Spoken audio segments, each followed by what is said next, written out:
It's going to be with great honor that tonight what we want to do is do like a Q&A, because the man has so much experience and so much knowledge of not only what works but also what doesn't work, and we want to share that with you tonight. Just so that you do understand, I'll go into it in a bit more detail and I'll ask him some questions, but he's listed a couple of companies, he's had successes locally and offshore.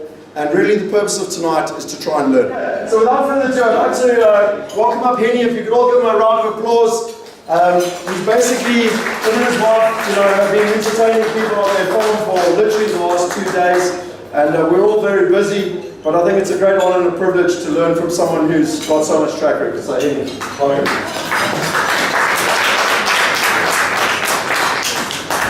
So we're trying something different here. I'm going to take my hat off because it's going to drive me nuts. We're trying something different here, and I've had the privilege of knowing Hennie since 2009. And Hennie and Peter actually phoned me up in 2009. Peter's one of Hennie's business partners, and said, listen, we know that you're in the offshore space and we'd like to come along and have a chat with you about doing offshore. And that was about June 2009. And we had our very first chat, and it was amazing. We realized we'd been walking the same path for about a year, but independently. And so we said, well, let's come together. I've had the privilege of doing numerous business trips overseas. And the problem with a presentation often is that you don't get the essence of the knowledge and the information across. So what we want to try tonight, and it's the first time that we wanted to give it a go, was I wanted to try and extract the knowledge that Hennie has. So my very first question, Hennie, is tell us just a little bit about yourself. I'm always fascinated by the European African. And when did you come to South Africa, and what is your kind of family experience here in South Africa? Thank you, Scott. I hope this is clear that everybody can hear you. First, Scott, I just want to thank you for the kind words. I'm not sure whether I always deserve that, but anyway, thank you for that. Ladies and gentlemen, yeah, it's a long history. Migrate by ancestors moved to South Africa in 1658, sent by the Queen and the government of the Netherlands to establish the first commercial farming operation in Africa to provide food for the ships and the cargo ships and the vessels around Cape Town on their way to the middle, to Asia. So this is about 350 years now later, and we are still living the same dream. We are still true to the same cause to develop Africa and to make a difference here in our beautiful country. So that is more or less history and our involvement in Africa. So I think we can say one thing: we understand Africa, and we know there's a lot of opportunities here we will talk about later. But we are glad and we're happy to be here, and we love this country. Tell me something in terms of your business experience. Tell us just a little bit about your local experience. So how did you get into business? What was the experience? What were the kind of the key moments, and what were your successes? When I completed my studies, I was appointed with a company as an employee. But after 6 months, I realized I will never be a good employee. So I resigned and I started my own business. And I had no money, and the only way to do it was to start selling insurance. And, guys and you don't know, that's not an easy job. But I had to do it because I had to get some capital to put me in a position where I can do other things. I was in 1985. I started my own business in a financial services industry. I then developed that into business in the health insurance business, which is a multiple focus sort of approach.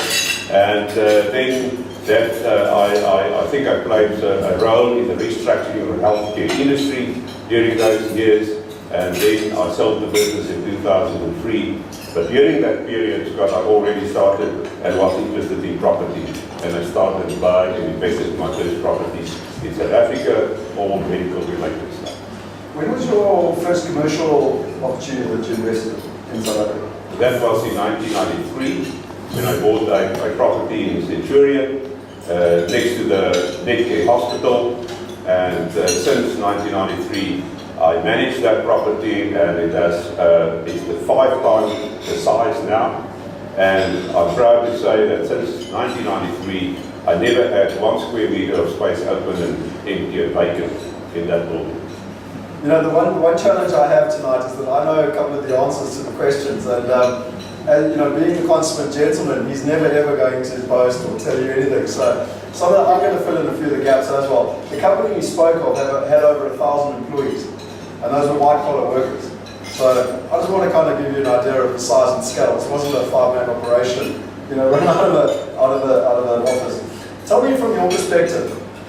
You were successful in South Africa. Things were really working here. You were making a lot of money, but you wanted to look offshore. So why, firstly, did you want to look offshore? Well, globalization is a fact of life. I read a couple of books about you know, the future and about futurists, and it's clear to me that, you know, the world has become one place, and it's very clear to me that what happens in Asia, for instance, will influence us here. So the whole idea of going global was merely for the fact of diversifying our risk for capital preservation. You mentioned the fact that the value of the rand is deteriorating and we're losing money as we go, assets that we've worked for our whole life for, and that we lose overnight. So the main reason then was the world has become one place. The way we do business and think about businesses has changed and will change. Change is the only thing that we can be certain of that can happen and will happen. We've seen it over the last couple of years, and I think it would be highly irresponsible for anyone to have all your assets in one place. And I'm not talking specifically about South Africa, wherever you are in the world, and we've seen it. We've thought that, you know, the Americas and Europe is the place to be, and that's the only place to be. And we've learned hard lessons that they also got problems and challenges. The world has become a fast-moving place with a lot of change take place, and we need to be part of the global village and have your assets diversified and spread all over the world. So tell me, you and Peter sat down, I seem to remember it was Peter, and you said, right, we want to go global, which I think a lot of people at a gut level, instinct level understand, but it's a lot easier said than done. What was some of the approaches that you wanted to go with? You know, you've got a lot of business approaches here, but before we start getting into the different countries and what worked and what didn't, you had some different ways and methodologies of basically attacking the kind of the offshore space. What was your kind of thought process on that? Well, I think if you take the decision to internationalize, to globalize, I mean, the big thing, the world is a big place, and where do we start? And we sat down and we thought about this, where to start, how to start, which country, what business, what industry. I mean, the options is so diverse, so huge, and sometimes so difficult to get going. So we took different approaches. One was a product approach, to say, you know, and at that stage, the Middle East, especially Dubai and the Emirates, was the place to be. And, you know, we decided we're going to go the product route. And we identified a product which was in high demand in the Middle East. And we could secure a sole distribution contract with Sasol locally. So we followed that approach. Obviously, we've learned a lot of lessons there. It's not so easy.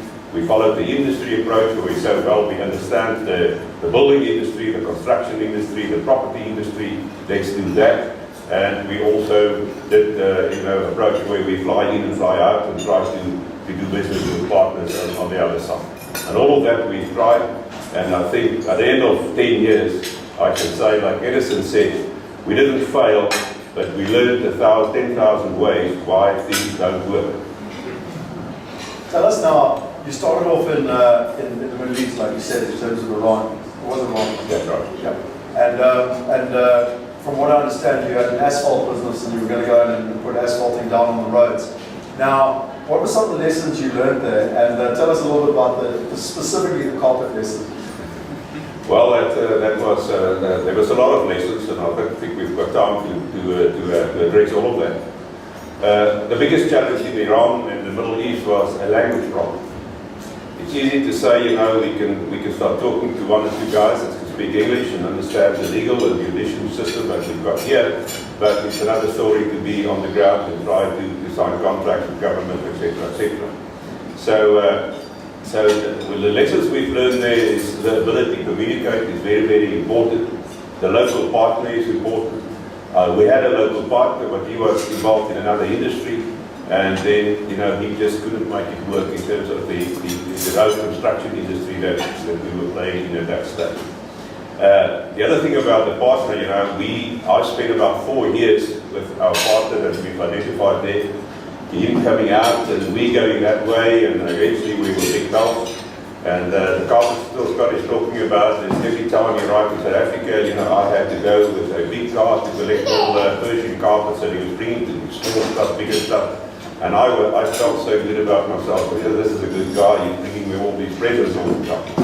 Needless to say, when we eventually decided to buy a property, the next day when we transferred the money was gone and he was gone as well.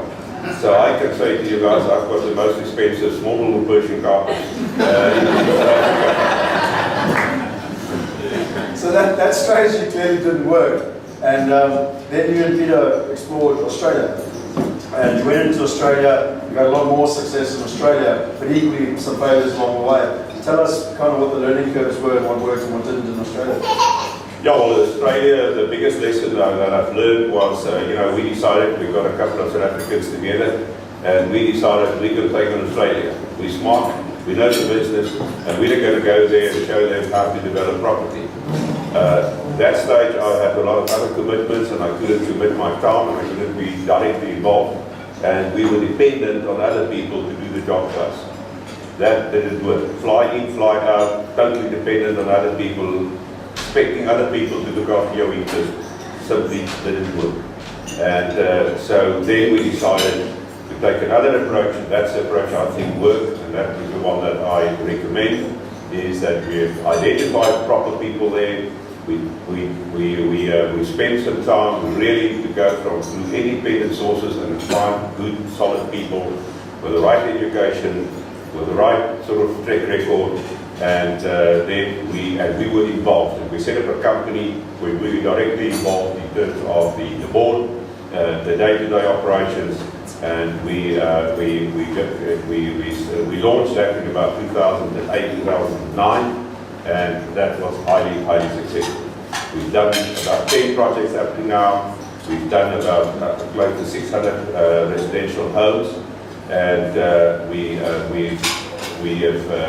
done returns up to 100% for our investors and IRRs of about an average between 20 and 30% during the period. I mean, just in terms of some interesting numbers there, they started with a $4 million investment, and within 4 years it was worth $40 million, and they subsequently listed that company, and today it's now worth $200 million, and I'm talking dollars, not rands.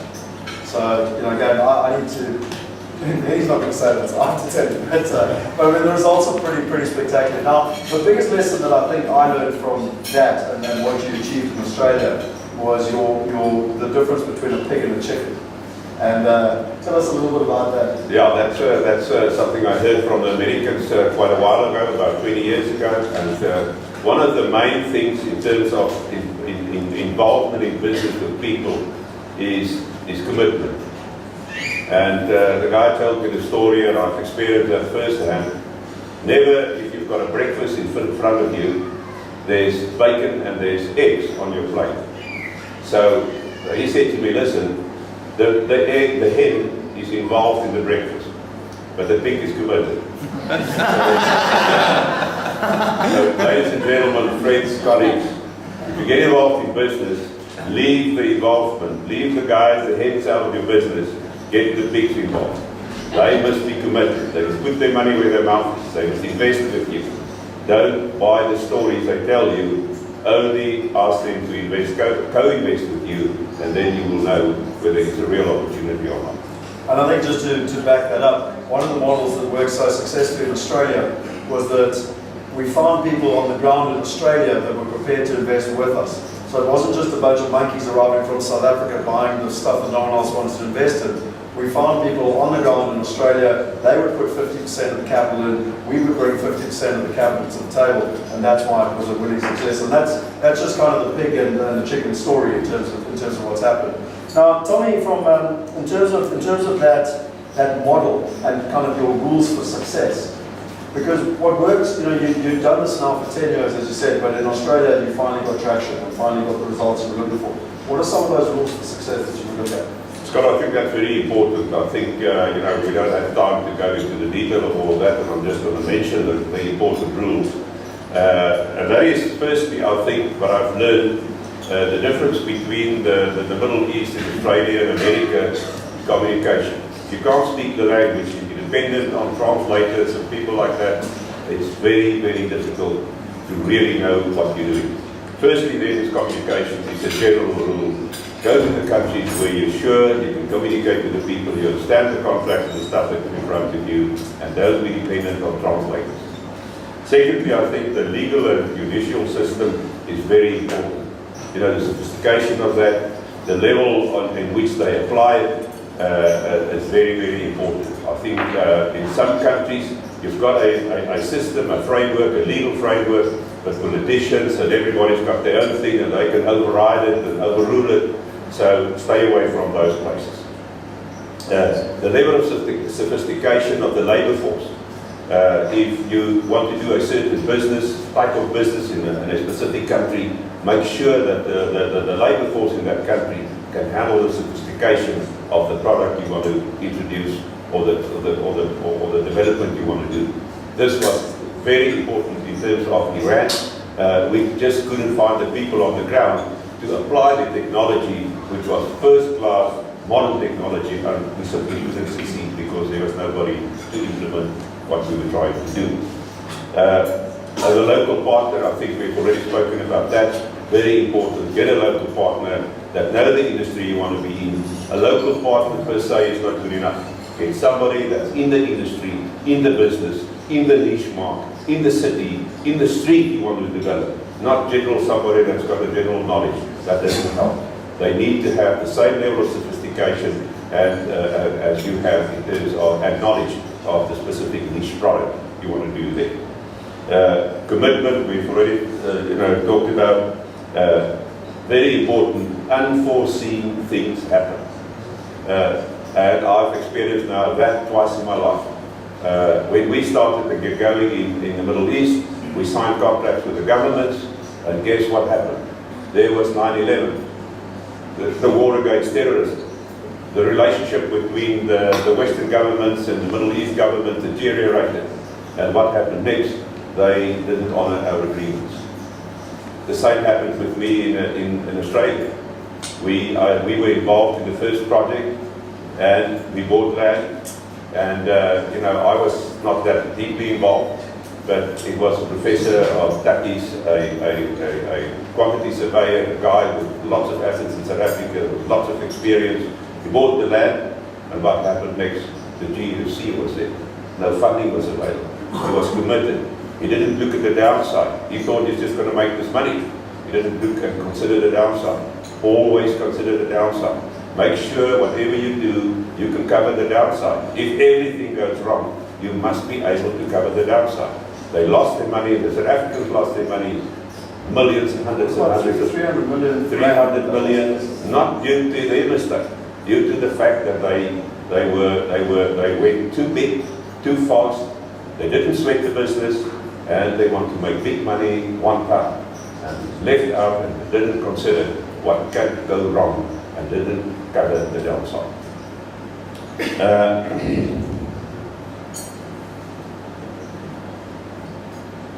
The other thing I think is very important is if you start to do things and stuff overseas, you globalize, always take into account the impact of that, because it's going to take you away from your business, take you away from what you're doing here. And I think that's where Migrate is, and IPS coming in. You've got guys that can do some work for you on the other side, because being away from your office, being away from your business, definitely got an impact on what you're doing back here, back home.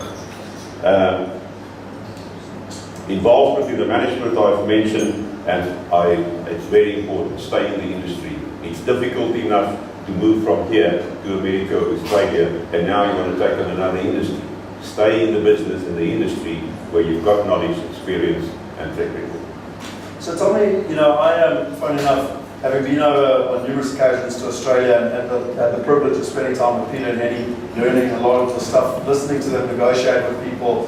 And for me, I was sitting in Times Square, funny enough, with Brendan and Neil Peterson back in April last year, and I said, I actually phoned Hennie and I said, listen, I know Australia's good, but I think America could be better. And what we'd learned and what we'd implemented in Australia, being able to implement it and literally cut, copy, paste in America. And I phoned him up, and to be fair to him, we came back in May, we had a whole lot of meetings, and in August he jumped on an airplane and came over. What's kind of been your experience of knowing that you have a model that works in Australia and basically trying to replicate that same model in America? What's been your experience with that? Yeah. Before we talk about that, Scott, I just want to mention a couple of other very important general rules in terms of doing global business. Firstly, ladies and gentlemen, investment overseas should never be a crisis decision. Don't wait until the rand is free falling and then you want to move the money in 2 weeks' time. Don't do that. Investment overseas should always be a strategic and tactic decision. Well planned, take your time, and don't just do it because the value of your currency is depreciating. Secondly, that is a very, very important thing, is the Warren Buffett, I call it the Warren Buffett principle. Warren Buffett, the most successful businessman in the world, has got one principle. If he buys a property, he gets somebody and he'll pay him to talk him out of the deal. You don't get people and say, this is how good this is. He gets people and he pays per transaction. If he can put solid, valuable and true arguments on the table why he shouldn't do the deal, he pay that man. That's the best money you will ever spend in your life. Because the wrong decision in property is a lifelong tragedy. Diversification is very important. My principle in life, I'd rather have 10% in 10 buildings than 100% in one building, because things can go wrong. And then you sit with one building. So I'd rather have 10% in 10 buildings than 100% in one building. If you look at industrial or commercial property, two very important principles. Either dominate or differentiate. Either be different or be the biggest. There is no place for the average in terms of especially retail and commercial property. I mean, on that note, we were looking at shopping centres in Sydney, and Hennie said to me, it's dominate, diversify, or die. But the other thing that I think is important is always buy income. Don't buy assets.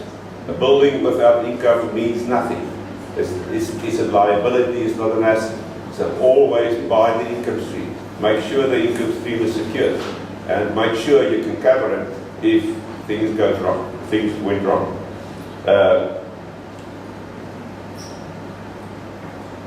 And then I think lastly, if you look at property, before we talk about the American situation, make sure you've got a definite exit strategy. Don't fall in love with your assets. Buildings and property development is always there to make money. You make money when you buy and you create and you upgrade and you renovate and you fill it with tenants, but then it's just a sort of a hovering along. If you don't depend on that income, move the asset, move on to a better one where you can get massive growth again. America? Okay, America, I think what we've learned, and when Scott came back from America, he mentioned the opportunities, which was a once-in-a-lifetime opportunity. I mean, the value of property dropped by, 60, 70, 80%, and it was a once-in-a-lifetime opportunity, not because the economy was so weak in America, but due to the fact that there was no funding available. And we immediately looked at the thing, and we used the model that we have explained to you now, what was successful in Australia, and we duplicate that model to a large extent, exactly the same in the States. And I'm not going to repeat all the principles that we based it on. We found the local partners, we look at the niche opportunities, we identify cities that we want to be in, where there's growth, there's migration, because the other very, very important principle in property is, if you want to make sure that you will have a valuable property, buy a property in a city, in a street, in a suburb where the population is growing. if there's population growth, your property will be valuable. If it's deteriorating and it's dying, never go there. It's one of the biggest principles. Dr. Afterwards, which is one of the guys that we want to involve also in the business and hopefully get him as one of the pigs here. He said to us that in Japan, you can go now and government offered him whole cities. You know about the bird thing in Japan, and now becoming effective in China, where there's the population is not growing. If the population is not growing, property values will decrease. And they offered in cities in Japan, so you get it for free, just try to revive and get it going again. And there's no way, because there's no people. Hennie, from your perspective, just interesting in Japan, their population's gone from 120 million to 100 million. That's what you're talking about in terms of population growth. You're extremely busy at the moment. You're building 9 hospitals. I think it's 9, isn't it? 9 hospitals here in South Africa as we speak. As he said, medical and medical commercial is one of his skill sets. But you have invested a lot of time in the last year in wealth migration, coming to America, and as you said, that takes time away from the business and everything else. Why have you done that? What do you see in terms of you're obviously investing your time, you see potential. Why? I'm very excited about that. I mean, in light of the globalization and the principles that we've spoken about there, that it's good to have your eggs in not one basket, but in baskets all over the world. I was very excited about wealth migration. And if we talk about migration, I would like us to go back to nature and talk about birds, because who knows better about migration than birds? If they want to move from one area to another area, from one country to another, over huge distances, a lot of danger along the way, what do? They fly in the V formation, they stick together, they support each other. And then eventually, by doing that, they can go 70% further with less energy and reach their destination safely. And that is what makes me excited about wealth migration. I think, even if you've got 10 million, 50 million, 100 million, if you arrive with that money in the States, it is not much. People actually laughing at you and say, I want to know why you commercial property and I've got this money. So by working together, by putting our resources, by getting the input from all the partners, learning from everybody around the table their specific experience, I think we can go a long way further and we can really conquer that market and make a huge success of it. And my vision for the group is that, and the partners here, because we don't see you as investors, we see you as partners, to work with us and to build an asset base in the States that really going to benefit us and our children in the future. And I believe we can do $1 billion in 10 years. The value of the investors could be that in 10 years' time with what we do currently there and what we achieve. We're all interested. I mean, I'm a passionate South African, you're a passionate South African. You've spoken quite a lot about also looking at Africa and what's going on in Africa. Just really quickly, your 10 cents on Africa and the opportunities in Africa. I think it's clear to us that I read recently that if China and India reaches the same living standards as the United States, we will need 1.5 times the size of the earth just to produce the food for the current population. Population growth in the world will be within a couple of years, I'm not sure about the number of years, but within years, it will reach 9 billion people. And where the food's going to come from, we don't know. But Africa is the only continent that's got untapped potential, huge potential. And I think Africa will start to develop. There will be massive opportunities in terms of infrastructure, agriculture and mining. And I think one would be really unwise if you ignore Africa as a potential continent for investment.